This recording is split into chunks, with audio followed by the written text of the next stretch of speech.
Chair recognizes the gentleman from Florida, Mr. Deutsch, for 5 minutes. Thank you, Mr. Chairman. Mr. Chairman, there was an interesting article in this morning's Wall Street Journal entitled "Publishing Executives Argue Facebook is Overly Deferential to Conservatives." Ms. Bickert, I just wanted to follow up on what you had talked about earlier. In particular, the review that's being led by former Senator John Kyle, along with the Heritage Foundation, about what many articles recently pointed out as unsubstantiated claims of anti-conservative bias. But the question is, you put this together, they're conducting this review. After the review started, my understanding is that the RNC chair, Ronna McDaniel, and Brad Parscale, the campaign manager for the president's reelection campaign, then doubled down on the narrative, complained of suppression of conservative speech, and rather than pointing to this review that's taking place, instead there were meetings immediately scheduled between the head of the RNC, the president's reelection campaign, and high-ranking officials at Facebook. Is that right? I'm afraid I don't know about that. I could have our team follow up. If you could just follow up on that and get back to us, we would appreciate it. I represent Parkland, Florida, and in this discussion of social media, the first thing that comes to mind for me is the savage attacks on the student survivors of Stoneman Douglas. One of the most virulent strains of these attacks was that the students didn't survive a school shooting, that they were crisis actors, that they were planted by some mysterious cabal to finally get Congress to do something about gun violence. And in the weeks after the shooting, Alex Jones's YouTube channel posted a video that was seen by 2.3 million subscribers, alleging that these were merely that these were actors and not real students who had experienced the most horrific thing anyone could possibly imagine. The video violated YouTube's rules against bullying, and it was removed. An article posted to Slate.com describes this as a strike against the channel. Ms. Downs, how many strikes does a channel get?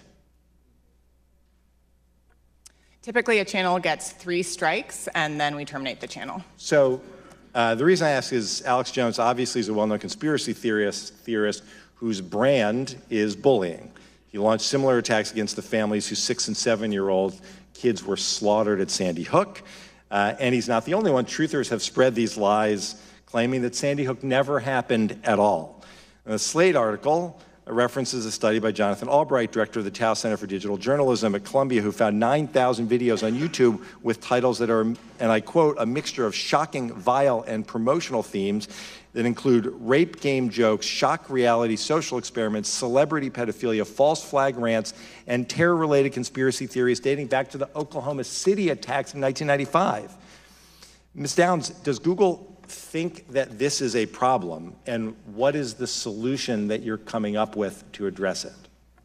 Thank you for the question. So as you noted, when Alex Jones posted the video you described saying that the survivors of the Parkland massacre were crisis actors, that violated our harassment policy. We have a specific policy that says if you say a well-documented violent attack didn't happen, and you use the name or image of survivors or victims of that attack, that is a malicious attack and it violates our policy. In terms of conspiracy theory content generally, our goal is to promote authoritative content to our users. So we have 2 principles that guide the way here. That's the first one, is we want to provide users with authoritative, trustworthy information. Downs, I'm sorry to cut you off. I only have a minute and a half, and I don't really need to hear what you're trying to provide. I want to know how you're dealing with all these conspiracy theorists on your platform.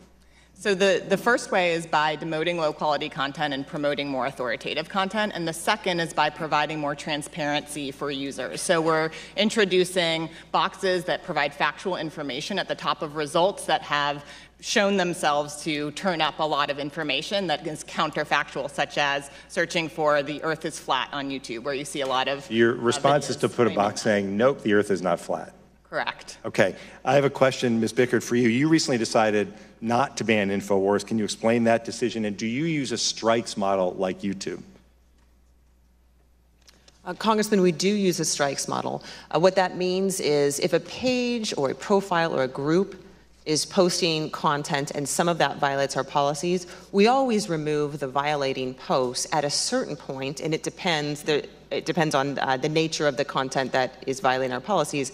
At a certain point, we would also remove the page or the profile or the group at issue. Right. So the question is, how many strikes does a conspiracy theorist who attacks grieving parents and student survivors of mass shootings get? How many strikes are they entitled to before they can no longer post those kinds of horrific attacks? I want to be very clear that allegations that survivors of a tragedy like Parkland are crisis actors, that violates our policy, and we remove that content. And we would continue to remove any violations from the InfoWars page. If they posted sufficient content that it violated our threshold, the page would come down. That threshold varies depending on the severity of different types of violations. Thank you. I yield back.